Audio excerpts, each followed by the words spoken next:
नमस्कार शेतकरी मित्रांनो, मी सुधाकर राठोड. शेतकरी बाजार या यूट्यूब चॅनलवरती सर्व शेतकऱ्यांचं आपल्या यूट्यूब चॅनलमध्ये स्वागत आहे.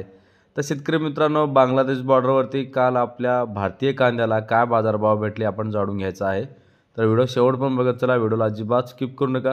तुम्ही या चॅनलवरती नवीन असाल तर चॅनल एकदा सबस्क्राईब करून घ्या. तर शेतकरी मित्रांनो, बांगलादेश वरती जे कांद्यावरती 10% आयात शुल्क लावल्यामुळे आपल्या कांदा बाजारावर काय परिणाम झालेला आहे ते जाणून घ्यायचं आहे.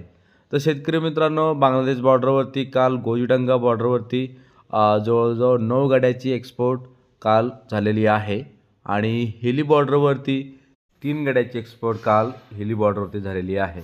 मेहंदीपूर बॉर्डरवरती 23 गाड्याची एक्सपोर्ट काल बांगलादेश बॉर्डरवरती झालेली आहे. एकंदरीत काल 35 गाड्याची एक्सपोर्ट बांगलादेश बॉर्डरवरती भारतीय कांद्याची झालेली आहे. भरपूर प्रमाणात एक्सपोर्ट ही कमी झालेली आहे. बांगलादेशमध्ये कोणता कांदा निर्यात झाला ते पाहूया.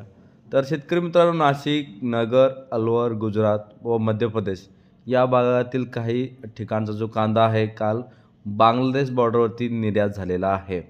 तर एकूण जो बाजारभाव काल पाहिला असता तर 30 ते 37 रुपये काल बांगलादेश बॉर्डरवरती भारतीय कांद्याला भेटलेला आहे.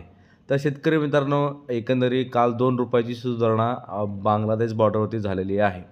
तर शेतकरी मित्रांनो, तुम्ही या चॅनलवरती नवीन असाल तर चॅनल एकदा सबस्क्राईब करून घ्या आणि बेल आयकॉन दाबायला विसरू नका. अशाच रोज अपडेट्ससाठी आपल्या चॅनलवरती अवश्य भेट द्या आणि चॅनलला सबस्क्राईब करून घ्या. भेटूया अशाच अपडेटिंग होण्यासाठी आपल्या चॅनलवरती. तोपर्यंत जय हिंद, धन्यवाद.